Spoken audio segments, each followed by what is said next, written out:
काँग्रेसचे आमदार असलम शेख आपल्या बरोबर आहेत. असलम शेख जी खरं तर मुंबईचे तुम्ही पालकमंत्री होता हो. या मुंबई शहराचे उपनगराचे तुम्ही पालकमंत्री राहून गेलेला आहात महाविकास आघाडीच्या कार्यकाळात.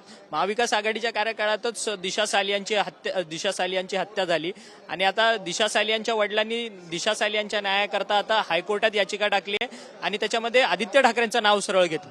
नाही, मूळमध्ये तुमचा प्रश्नच असा आहे की ते सुसाईड आहे की हत्या आहे ते पोलिसने त्याचा इन्व्हेस्टिगेशनच्या माध्यमातून सांगितलेलं आहे.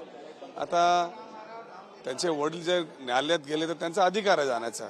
पण या महाराष्ट्रामध्ये आपल्या पोलिसांनी व्हेरियस एजन्सी मग CID असू दे, क्राईम ब्रांच असू द्या, लोकल पोलीस असू द्या, सगळ्यांनी इन्व्हेस्टिगेशन केलेलं आहे आणि सगळ्यांच्या इन्व्हेस्टिगेशनमध्ये असं काय समोर आलेलं नाही. तर मला वाटत नाही की याच्यात आणखीन काय निघणार आहे.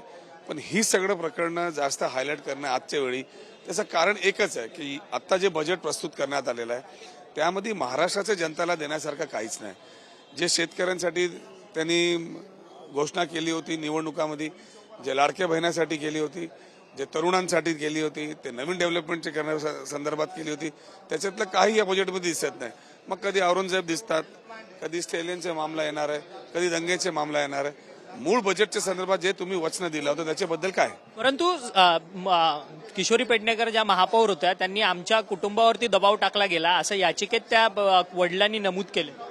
हे बघा, हे एवढं उशीर का झाला, आज एवढे दिवस का लागले, हे पण समोर येत आहे ना.